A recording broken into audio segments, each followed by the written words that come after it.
Okay, Assalamualaikum, good morning. Can you hear me?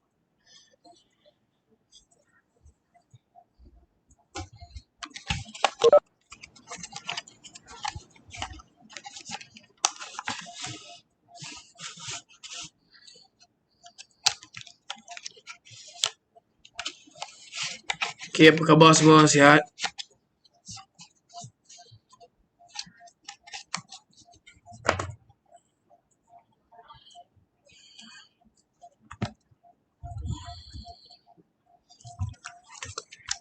Okay, Alhamdulillah.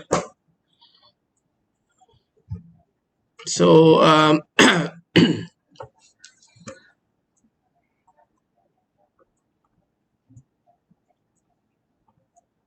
so it's our final day before you go for a 1 week break for Hari Raya. Okay. Um, Yesterday we have stopped at the the solar cell record efficiency map. This page. Um,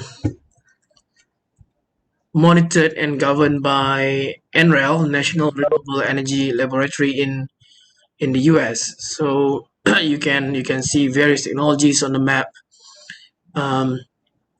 and the world record as of now. So we have so many different materials that we use for solar cells. So it ranges from elementary material like silicon to binary like cadmium telluride, indium phosphide, to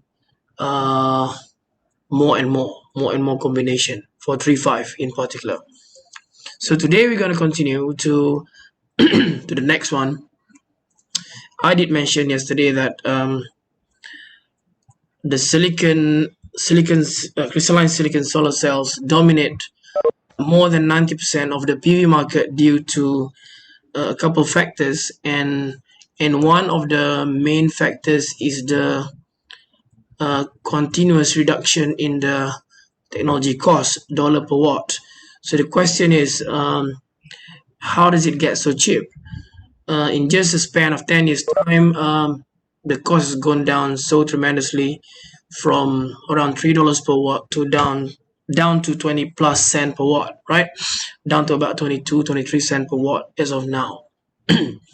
So this is the slide from UNSW, the talk that I followed last time. And the picture there is a Professor Martin Green from School of PV Engineering, UNSW. He is also called, for information, he's also called, or he's also dubbed as a father of photovoltaics.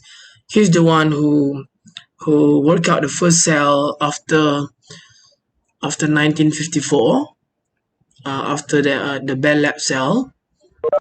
So he basically has worked on a crystalline silicon solar cell for the last 40 years or so. So he has written a couple of textbooks for solar cell as well. So when I was there in UNSW, so he's the leader for most of the research projects, and he's also well known worldwide for his contribution in photovoltaics. So the talk was given by him on the how the silicon gets so cheap, and there are actually a couple of factors explained. The first one is, let's look at this slide. Okay, this is the PV technology cost curve, or it's also called Swanson's law. Swanson's law ni kenapa kita panggil Swanson's law? Because of it's given after the name of Dick Swanson, the founder of Sun Power, one of the main factories fabricating crystalline silicon solar cells. So you can see from the curve, the y-axis shows average module sales price in USD per watt. Module ni maksudnya solar panel. Kalau kita cakap solar cell, so it's referring to the cell. If you're talking about module, then it's actually referring to the panel, which consists of 60 or 72 cells typically. So on the x-axis is the cumulative PV module shipment, which actually progresses over the years. So if you see the latest point on the right hand side, that's actually quite recent. So the cost has gone down to around $0.24 per watt, or 24 cents per watt peak. If you see the latest report, it's actually slightly lower than 24 cents, so it's approaching 20 cents per watt peak. And this can be taken from ITRPV, or International Technology Roadmap for photovoltaics. Kalau you tengok cumulative module shipment tu on the x-axis is actually proportional to a year as well. So you may say that somewhere, hold on, where is $3 per watt? $3 is somewhere here. So $3 probably here is somewhere 2010, and here is close to 2020. Yep, so this one is even before that. So it's also called a learning curve, because the industry says that the moment we produce more panels to the market, they get to learn more things. So it means the manufacturers get to learn more things in terms of the market behavior, technology cost, what causes a reduction in the cost, what could cause the technology cost to go back up, probably sometime 2013 here, where there is a shortage of polysilicon material to make the wafer. Shortage of polysilicon.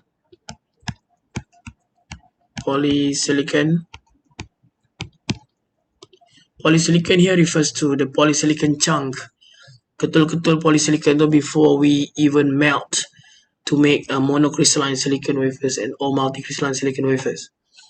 But the whole idea of this slide is that you can see the continuous reduction of the technology cost, and the current state is somewhere around 20 plus cents per watt. Right, this is another curve to show the same things actually, but this one is plotted against the year. So it's plotted since 1977, so long time ago. So that's like 77 is like what, 20 plus, 50 plus years, 60 years. So dollar per watt on the y-axis, and year on the x-axis. So This is only up to 2015 though, but if you continue extrapolate or plot the data, it's actually goes down to around 24 cent for now. 22 cent per watt per watt per watt. So same thing, it's called price history, or to show you the technology cost over the years. Okay, you can use either the previous chart to show, but previous chart is called learning curve, but this chart is showing actually the same thing, but the x-axis is used in terms of year. Okay, so that's how much the cost has gone down. So if you look at 1977 punya price, kalau if you are born in 1977, of course not. Harga waktu tu ialah $76 per watt. So kalau you nak masuk toilet, for example, you nak masuk toilet, berapa bulb yang you pakai? Berapa watt bulb yang you pakai? Do you know what's the weightage of the bulb? For example, in our toilet, one piece of bulb gives how much power? Or consume how much power? Siapa tahu LED bulb pakai berapa power?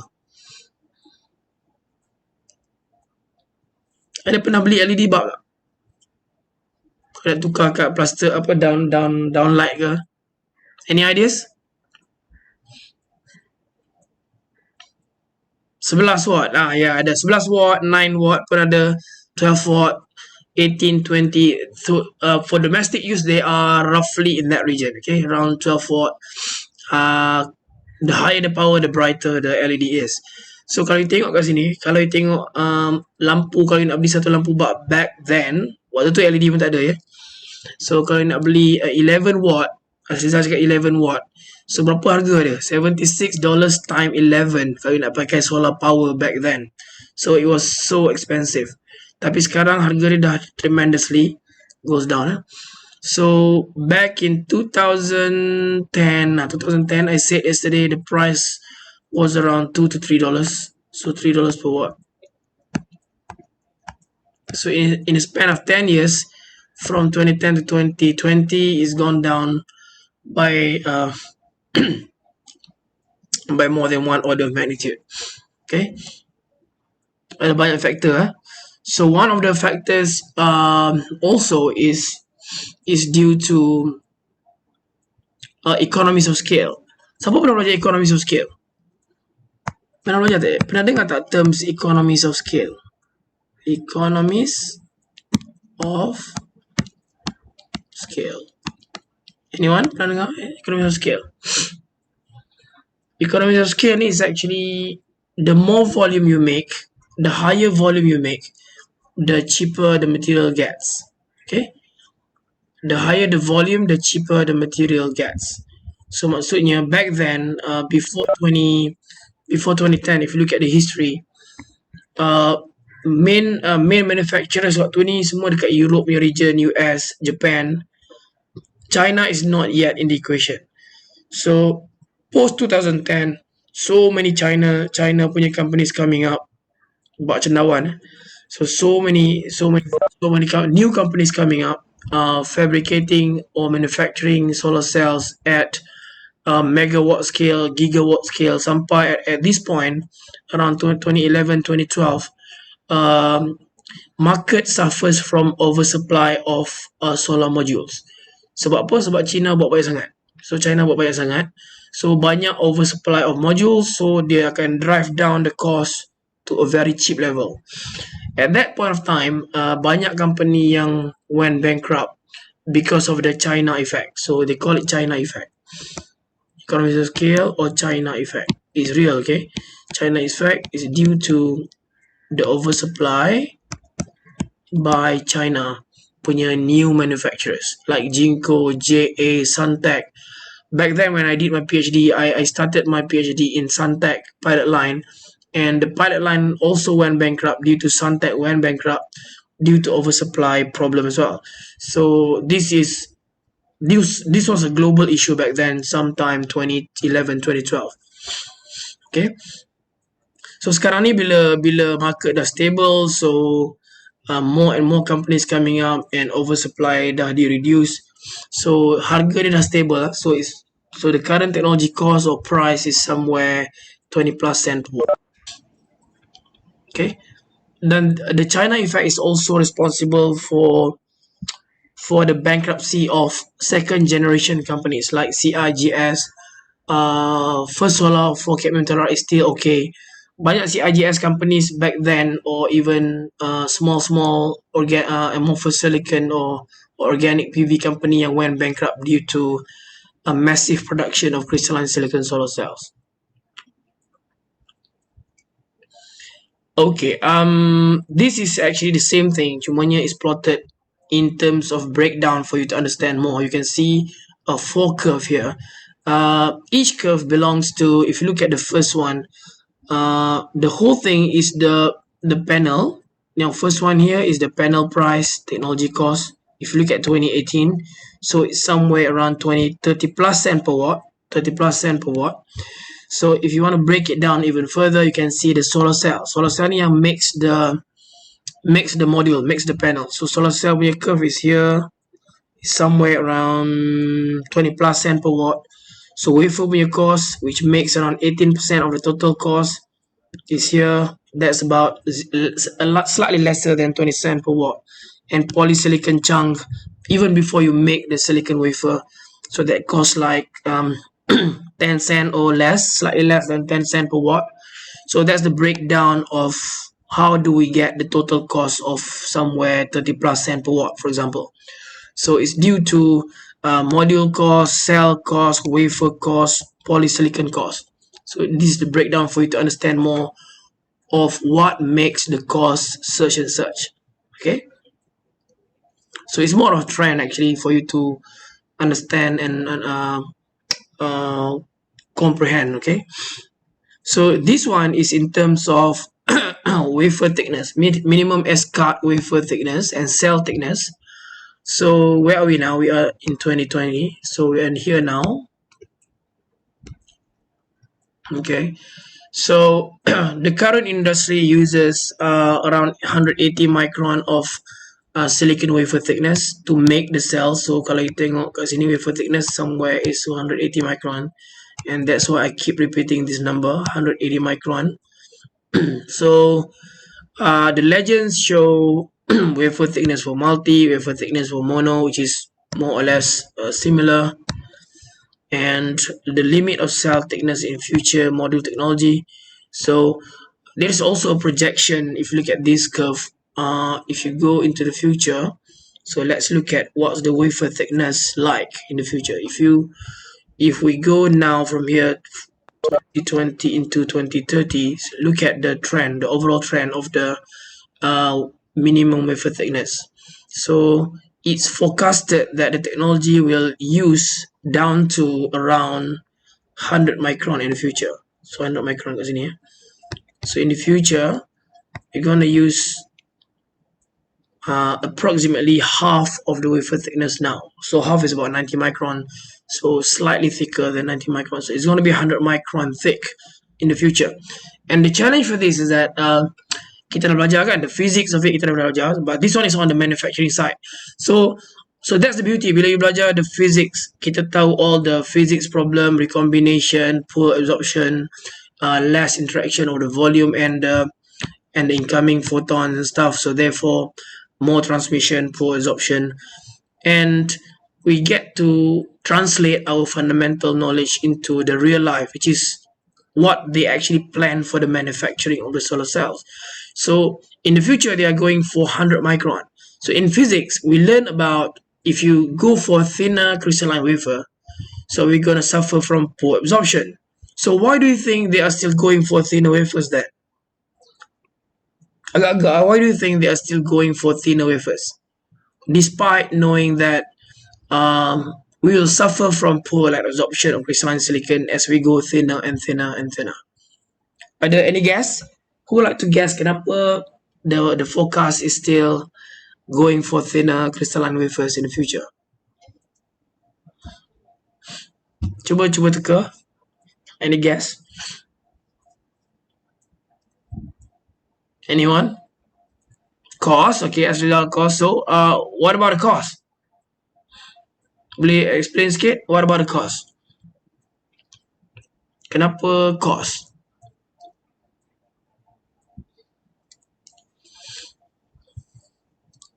They want to reduce the cost?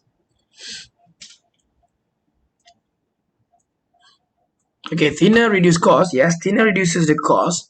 But how about the efficiency? Yes, it is correct.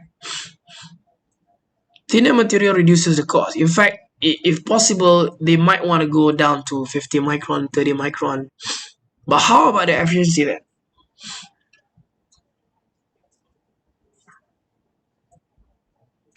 Theoretically, if we reduce the thickness of the crystalline wafers, the light absorption will be poorer, right?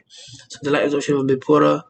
Yes, low absorption. So if you have low absorption, if you absorb more photons, then we will generate lesser and lesser electron hole pairs for conduction. So therefore, we'll harvest lesser and lesser current.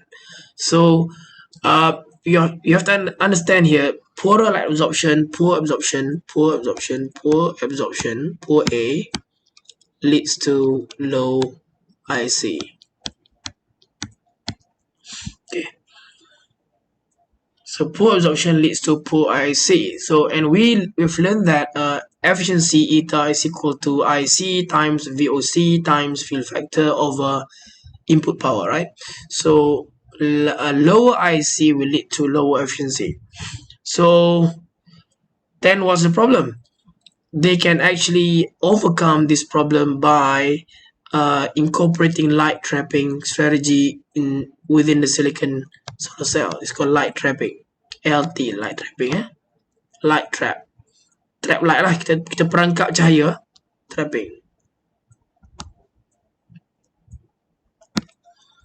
So you can actually devise a couple of strategies to trap the light inside silicon solar cell more efficiently, and ensure that you can still deliver the same amount of light absorption, hence the same level of short circuit current despite operating with thinner silicon material. It can be done. It's called light trapping techniques. Okay. Nanti saya akan tunjuk the design ya. Design dekat depan solar cell tu. So yeah, we're going for thinner crystalline silicon wafers in the future. Satu lagi challenge that if you nanti kalau pergi internship ke mana-mana company, you will see that more and more of the activities will be automation based. Maksudnya instead of operators handling the products or the device or the wafers or the cells or the modules, you'll see more and more automation handling all this stuff. Maksudnya robot yang akan handle instead of operator handle. So when you talk about robot handling, so there'll be certain issues when we operate at thinner wafers.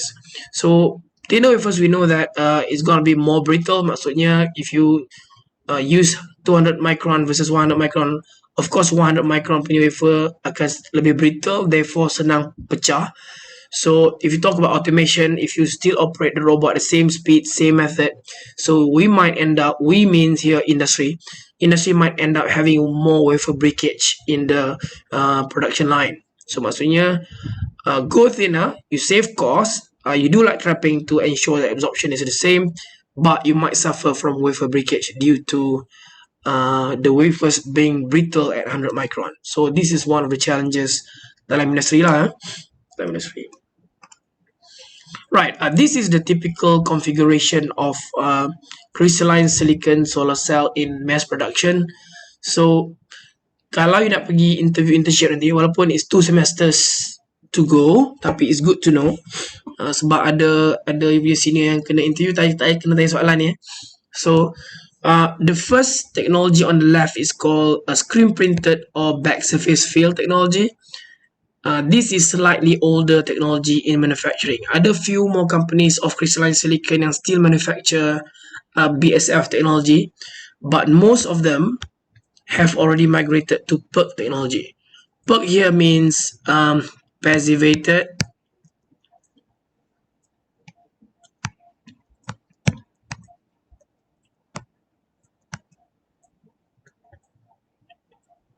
cell passivated emitter.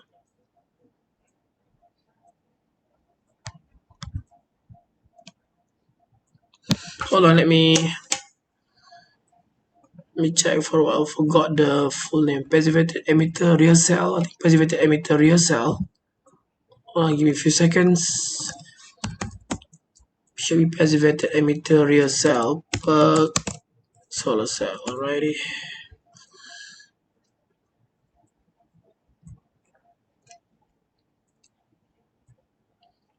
Yeah, passivated emitter real cell.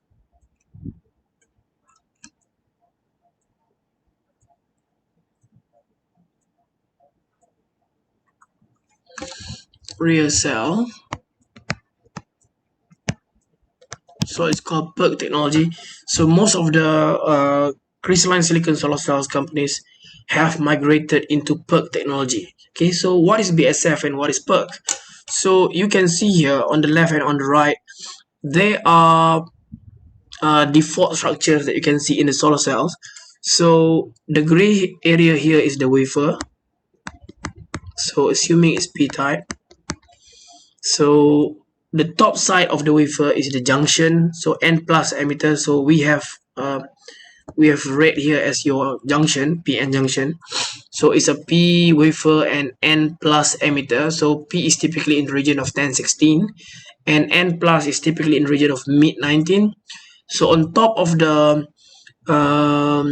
junction, on top of the emitter, there is an ARC layer, usually made of silicon nitride.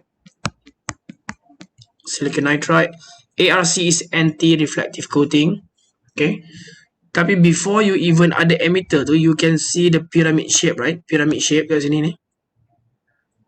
Okay, well let me draw on whiteboard to get a bigger.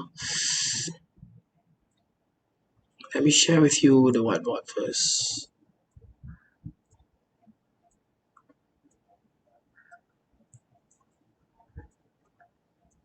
Okay, can you see the whiteboard now? Please confirm. Okay, good. So let me draw the solar cell structure.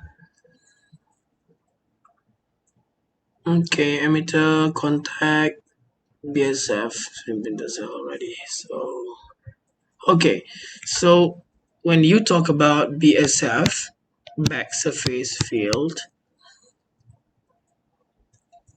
so typically we have wafers. Wafer is actually the wafer can actually be flat. It can actually be flat. So originally the wafer is flat. Okay, tapi bila flat, we have learned last time about the incident light. So when the surface is flat, a high fraction of the incident light will be reflected back to the atmosphere. So and this is amounting to around 35%. So maksudnya out of the 100% incident light, about 35% is reflected back to the atmosphere without being harvested. So the cell is only left with 65% of the incident light for photo generation process of electron and hole pairs. So to be able to minimize this, kalau plot reflection curve, kalau you measure UV visible NIR spectroscopy dalam lab, for example, you measure flat silicon wafer, then you're gonna see somewhere about 35% of reflection from flat silicon. Okay, so dalam manufacturing, when you manufacture solar cell, you want to harvest as much light as possible. So this 35% loss in reflection will actually reduce your photocurrent. So to be able to increase the photocurrent, we have to do something to the surface, and that something is called surface texturing. Okay, surface texturing. So that's why we normally see the surface of the crystalline silicon solar cell, in fact other technologies as well, is usually textured. So this is called textured surface. Textured, so in the form of pyramid shape. Kenapa pyramids? We're gonna see later on in details dalam 487, ZAT386. about etching process, which etches the surface of crystalline silicon according to the orientation. So normally kita pakai wafer sini P100. If you put this P100 in alkaline etchant like KOH or sodium hydroxide, so the etchant, the wet chemical etchant, will actually etch the surface according to the orientation, and the etch rate yang paling tinggi, maknanya sejauh kecepatan proses tu, kepantasan proses tu, dia akan etch 100 punya plane fastest and 111 plane slowest. So as a result, the surface will end up as pyramid. So okay, bila you ada pyramid ni dalam industri for monocrystalline, so what it will do is that it will reduce the total reflection from the crystalline silicon down to around 11%.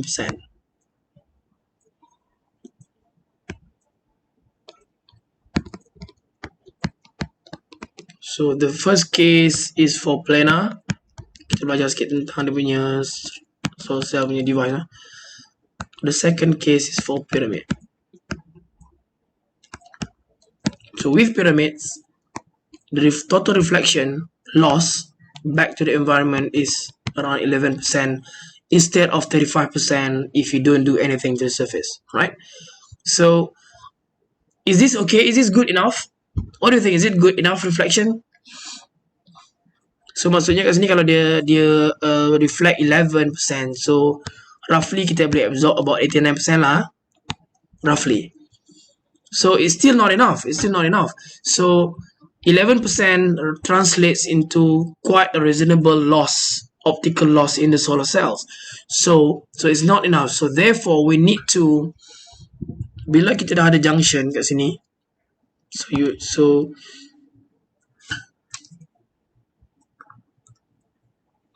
you can still see the whiteboard, right?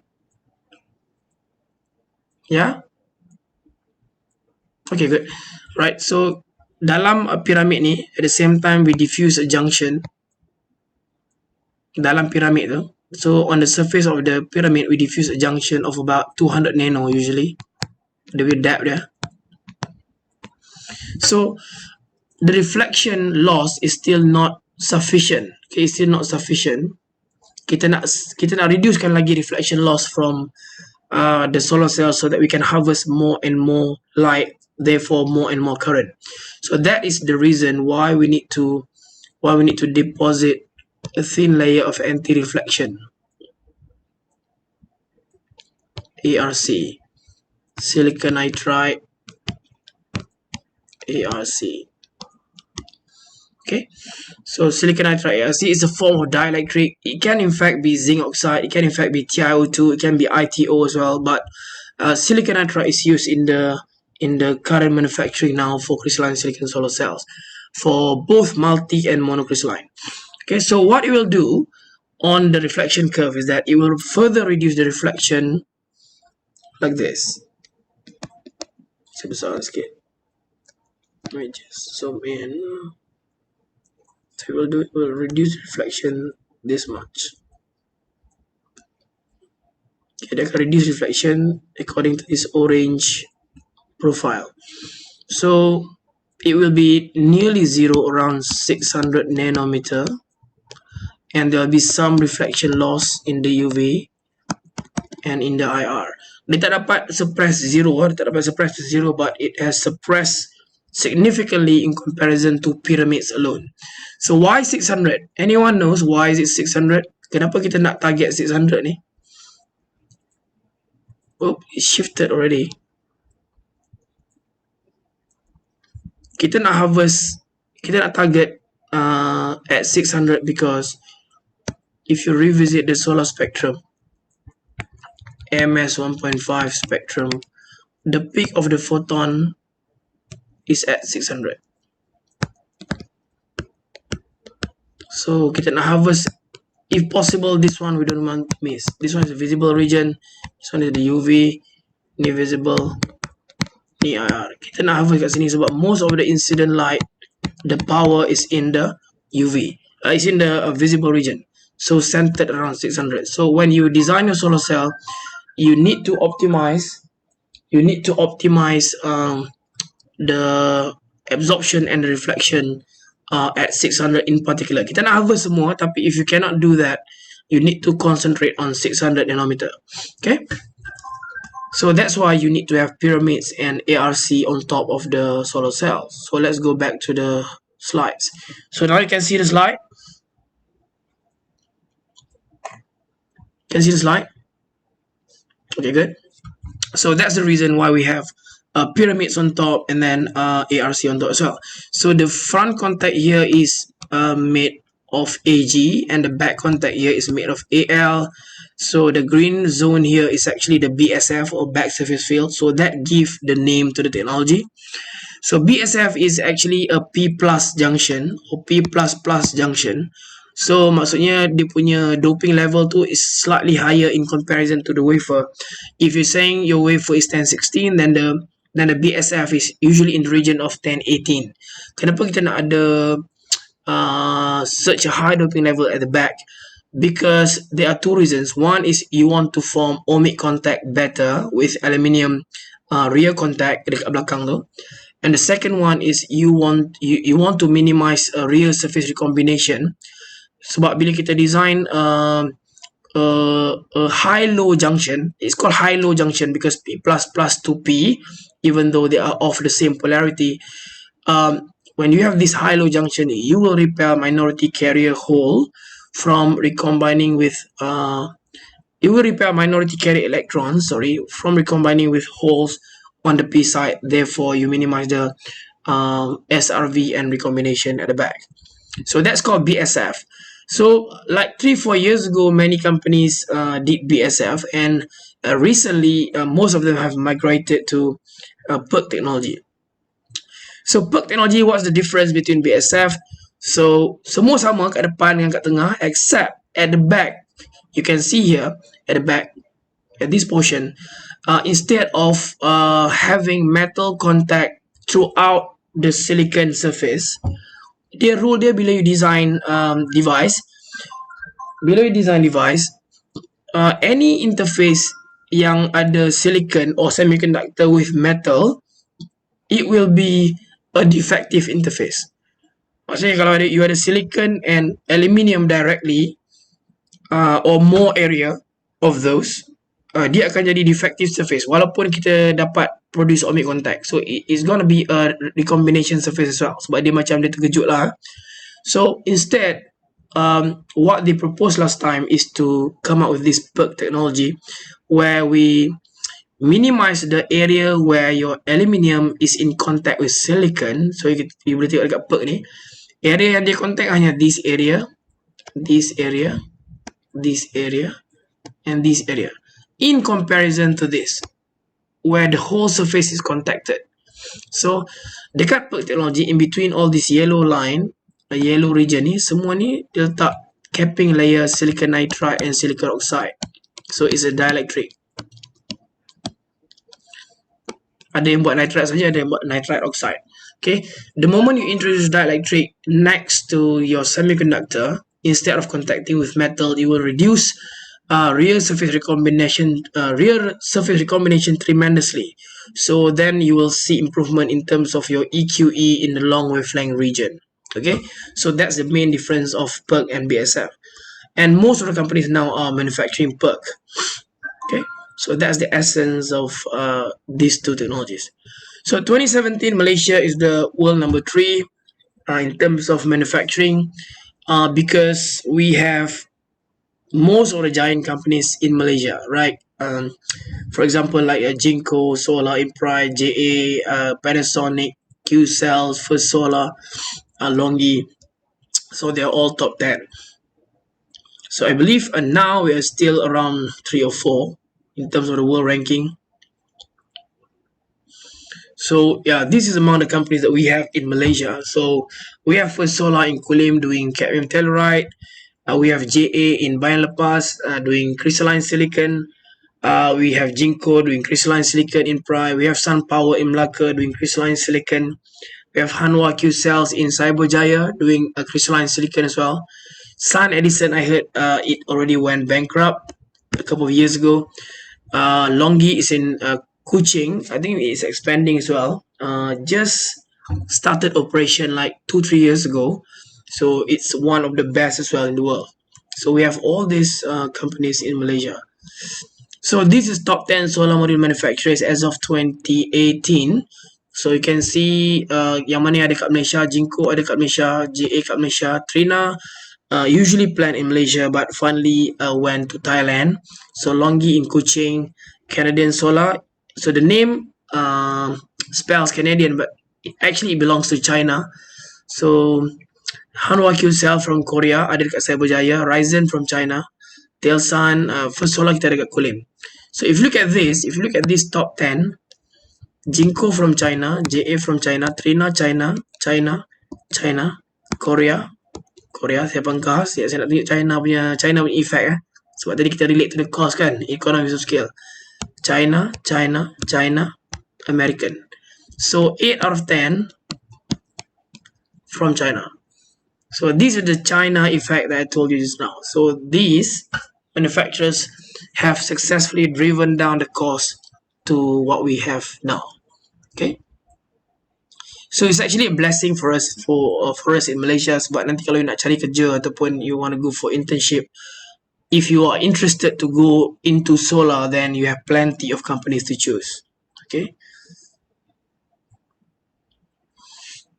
Okay, this is some of the emerging tech. We are close to completion already. Couple slides to go briefly. This is some of the news that I would like to share with you based on apa yang kita dah belajar sebelum ni. So world record for crystalline silicon solar cell in manufacturing, bukan dalam lab ni manufacturing.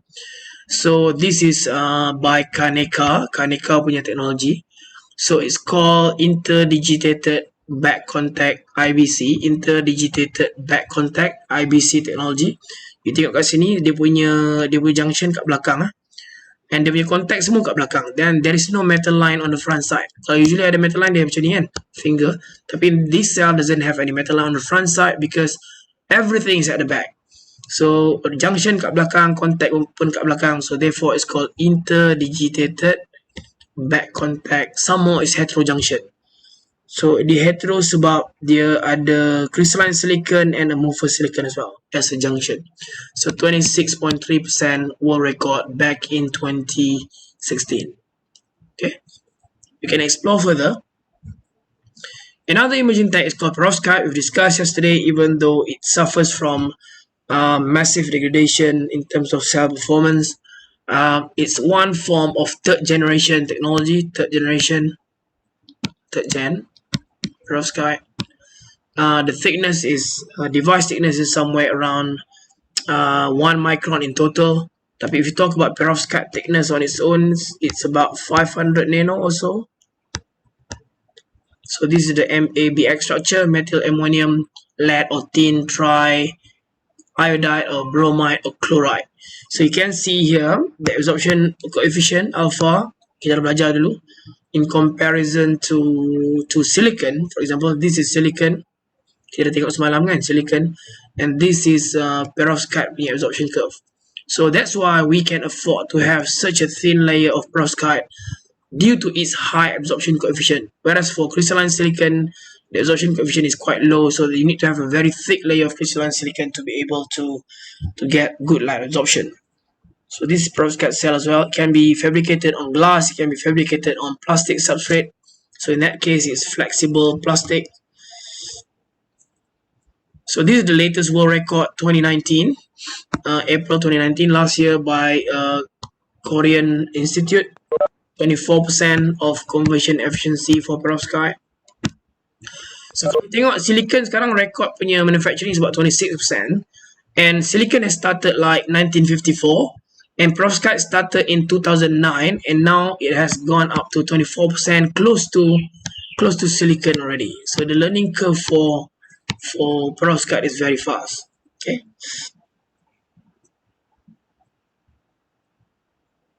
Dekat kampung you sekarang hujan ke? Hujan tak? Dekat tempat saya sekarang hujan lebat. Hujan ke? Tak hujan Oh, Pahang tak hujan Dekat lain Melaka ke? Johor ke? Tak hujan? Kelantan? Saya duduk Pematang Pauh. Afiq, mana Afiq? Oh, Timur panas. Oh, Afiq Kulim. Okay. Kulim tak hujan ke? Kadang-kadang. Okay, hari ni tak. Okay, saya tengah hujan sekarang kat luar. Okay, let's move on for another few more slides. Okay, this is Oxford PV, manufacturing perovskite solar cells, and they have achieved 28% for tandem technology. Tandem means if you have cells, we're gonna have two junction. The dual junction. In this case, perovskite on silicon. It's called tandem technology. Tandem means dual. Tandem means dual. So 28% Oxford PV. Oxford PV is actually a spin-off from Oxford University. Okay, 28%. You can read the link there to understand more. This is very recent from HZB, Helmholtz-Zentrum, Berlin, the place where I went to my final experiment for my PhD back in late 2015. So they have just declared a new world record for tandem perovskite on silicon, 29.15%, right? So it's just January this year. Okay, very new. Perovskite on silicon. So perovskite on silicon, it can break. It can go beyond 20%. Sorry, 30%. It can go beyond 30% efficiency because of the tandem cell. Semalam kita dah discuss the conversion efficiency curve with the band gap, right?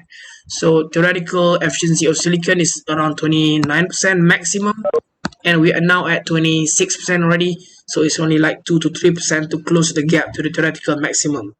And if you do tandem, we can go beyond 30% conversion efficiency.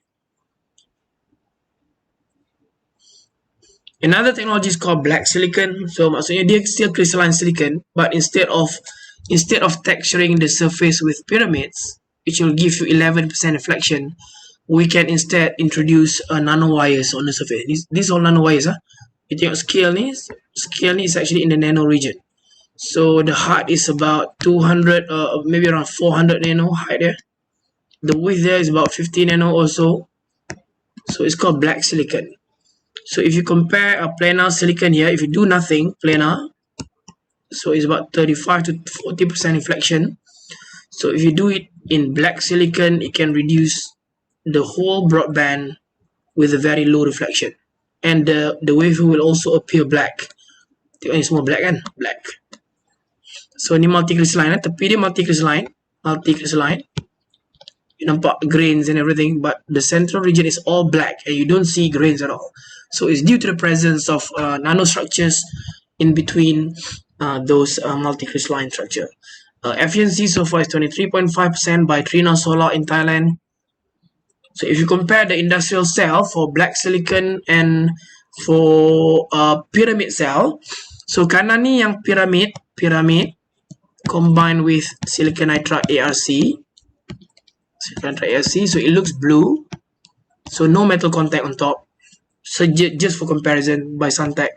So on the other hand, the left hand side is the black silicon. It's completely black. So black means what? Means all the incident light, virtually all the incident light on the surface is absorbed. So nothing is reflected. So that's why it appears black. So kalau you nampak dia blue, means the blue portion of the wavelength is reflected. So that's why we see it blue. Okay. Okay, a few more slides. Right, this is the same thing as well. If you compare pyramid with black silicon, pyramid is on the left hand side and black silicon is on the right hand side. This one is by my friend in DTU Nanotech. We did PhD together last time in UNSW, but he went back to Denmark and set up a company doing black silicon. So this is black silicon and this is pyramid.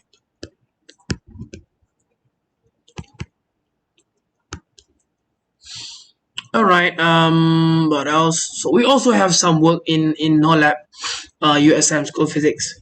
So under my team, we do black silicon as well. So this is one of our papers back in 2019. So you can see the comparison in terms of color wafer tu kan. So wafer ni is the planar one. If you pick the wafer and you do nothing on the surface, so it's planar. So it's reflecting around 35 to 40% of the light. So this is all black silicon that we produce in NOLAB, black silicon. Okay, so this is under my team, and my master student, my FYP student, and Prof Mutarasu sekarang sudah pergi ke Western Digital in Batu Kawan, if you know it. So this is my FYP student. So last time my FYP used to produce paper as well. So together with MSc student, they work together and they combine the results together, and then we sit down and then we discuss and we publish a paper together. So the good thing about it is bila dia nak cari kerja nanti, so they already have papers published under their name. Okay, so this is under my team, black silicon. So this is amorphous silicon presented by some of you last time in presentation 1. So you can see that amorphous silicon usually is very thin. It can be deposited either on glass or on plastic. In fact, it can be done on fabric as well. So the problem with amorphous silicon is that it's not that stable first time. Upon illumination to sunlight, bila kita dah siap fabricate, kita expose the amorphous silicon cells to the sunlight, so it will suffer a certain level of degradation, and that is called Stabler-Wronski effect. Saya rasa Faika ada sebut waktu presentation hari itu. Stabler-Wronski effect. So it's due to the presence of dangling bonds on the surface. So bila kita illuminate dia to sunlight, it will try to saturate the dangling bond as well, apart from the passivation that we have in the process. So these dangling bonds or the trap states, electronic trap states, will appear as states in the forbidden gap. So remember last time we learned that there's not supposed to be anything in the forbidden gap, not supposed to be any trap states. Tapi if you have defects, then you will see trap states in the band gap, and this is the issue of amorphous silicon. Okay, typically fabricated in pin structure, right? PIN structure, typically used for low power devices like calculators, watches, and low power devices yang lain lah. Right, cadmium telluride is in coulombs. So you can see here the heterojunction structure, cadmium telluride combined with cadmium sulfide. Cadmium telluride is typically 2 to 5 micron in thickness. Cadmium sulfide is typically 100 to 200 nanometer in thickness. So sunlight is coming from the front side, dia terbalik ini, in super straight configuration. So maksudnya dia akan masuk through the TCO glass substrate. So that means the glass has transparent conductive oxide already coated on the glass. So therefore the TCO is there already the moment they start the fabrication. And then a thin window layer is fabricated made of Cad sulfide, and then the absorber layer is made of Cad telluride, and then the back contact. Okay, so this is the company in Kulim High Tech. Quite a number of plants in Kulim High Tech. This is the automation that I told you just now. So maksudnya tengok, you can see the automation handling the robots, handling the panels. So this is all automation. Okay, sebab lagipun panel tu besar kan, kalau nak pegang mungkin ada ergonomic issue, ada isu kesihatan lah, kalau kita nak sentiasa handle panel yang berat. A couple of years ago, First Solar has migrated from S4 small size panel 117 watt to S6 400 watt in order to survive the business. Kalau dia tak upgrade dia punya panel size to S6, First Solar akan went bankrupt already because of the consistent reduction in the cost of crystalline silicon solar cells. And as a result, bila dia migrate into bigger panel S6 ni dia punya model name so menyebabkan panel tu besar, and they need less and less resources, less and less people required. Sebab bila panel besar, you need to handle with automation, with robots. So as a result, they give VSS. VSS ni maksudnya macam they retrench quite a number of workers, quite a number of employees because of the automation punya migration. So macam for IR 4.0, we keep saying that automation, less human. So this is one of the implications when you move into robotic operation. Okay, another technologies is CRGS. It's second generation. Let me finish off in a couple of minutes sebelum you beraya. second generation technology. So typically about 2 to 5 micron in thickness. It can be made flexible as well on plastic in this case. So in this configuration, they use it in substrate configuration, maksudnya matahari masuk ke atas dan gelas duduk kat bawah. Kalau macam tadi kita tengok cadmium telluride, gelas ke atas dan matahari masuk ke atas. So that's called superstrate configuration. But this one is called substrate. Maksudnya bila you fabricate cadmium telluride dengan CIGS in this case, dia punya proses dia akan reverse. Bila you buat substrate configuration, bila you start off with the substrate, then you have to deposit the layer from the back. You buat way up. Kalau tadi kita buat cadmium telluride, kita start off with glass first, then you have to gerak, you kena proses dari atas ke bawah sel tu.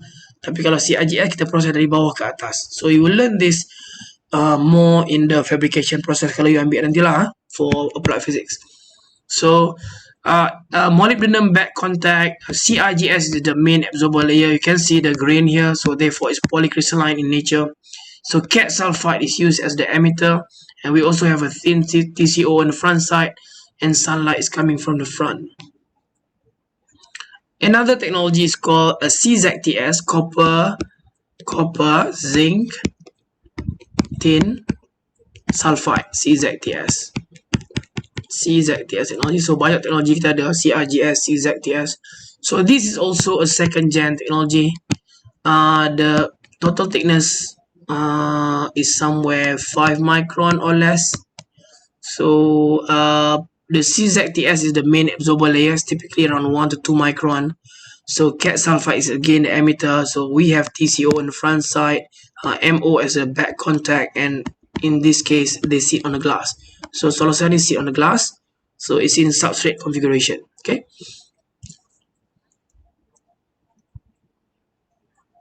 So this is third generation perovskite technology again. This is a new company, just started I think in 2019 or 2019 or 18, I couldn't remember. So 2019, yes, 2019. By this lady researcher, lady scientist Olga, Dr. Olga. So Dr. Olga is currently the CTO of the company, Chief Technology Officer. So this is how it looks like, the perovskite cells. This is her, right, Dr. Olga. So she's a Polish, right, in Poland. Okay, the company is based in Poland, Solid Technologies. So this is also another technology in third generation. It's called organic PV. So I mentioned last time that we have organic PV and perovskite solar cell for third generation. For organic, there is no, if you notice, there is no PN junction punya what you call the exact PN junction, but instead they use a different concept where a polymer will be your active layer or absorber layer. Polymer is the absorber, and we have electron hole, electron transport layer, we call it ETL, electron transport layer. This is like an n-type layer, and we have hole transport layer or HTL. So this is like p-type in PN junction. So but ini organic, so it's based on polymer. So we don't call it PN junction, but the concept is just like PN junction, but it's not called PN junction. So the carrier separation in this case is done by choosing the right work function for ETL and the right work function for HTL. So we have a metal contact on both sides as well. So this is how it looks like, organic PV, flexible one. It can in fact be printed on plastic by roll-to-roll process. Okay, quite a cheap process because kita macam print dia, macam kita buat inkjet printing, you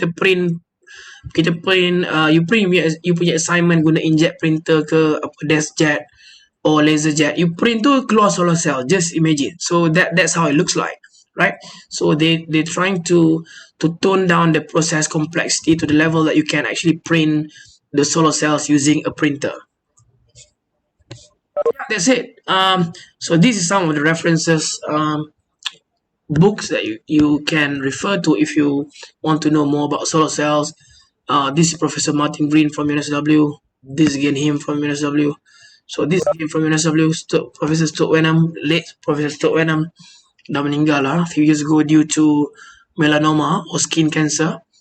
So kat Australia kurang awan. So the probability to get skin cancer is very high sebab kita dapat UV light directly. So thank God we have so much cloud in Malaysia. So in that case, UV is already filtered and we still get UV though, but then it's not as bad as Australia. It's very bright and UV is everywhere. So these professors, Tok Wenham, died from melanoma 2 years ago, 2017 I think. One of the best professors in the world for solar cell. This is by Professor Jadin Nelson from Imperial College. So this is actually the first book that I used to understand solar cell from scratch. So this first book I read in 2009 to get to know solar cell for the first time in my life. Okay. So there's an exercise you can attempt and also solution here I put for you to calculate VOC of the cell. Calculate the VOC of the cell. Solution dah bagi. It's quite straightforward though. I don't have time to go through. Sekarang dah pukul 11. So to be able to get the VOC, you need to do some pre-calculation above. You can refer to the parameters here. And then you can try on your own later on, okay? Yeah, that's it. 11 a.m. already. So any questions for today? So we're done with solar cells. So do you have any questions?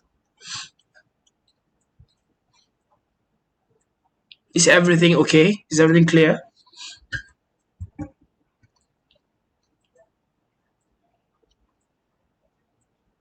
Okay, yeah? Alright then. So kalau tak ada apa-apa, then I would like to wish you selamat Hari Raya. Maaf zahir batin. Kita raya hari Ahad kan? InsyaAllah. Hari apa Jumaat ni?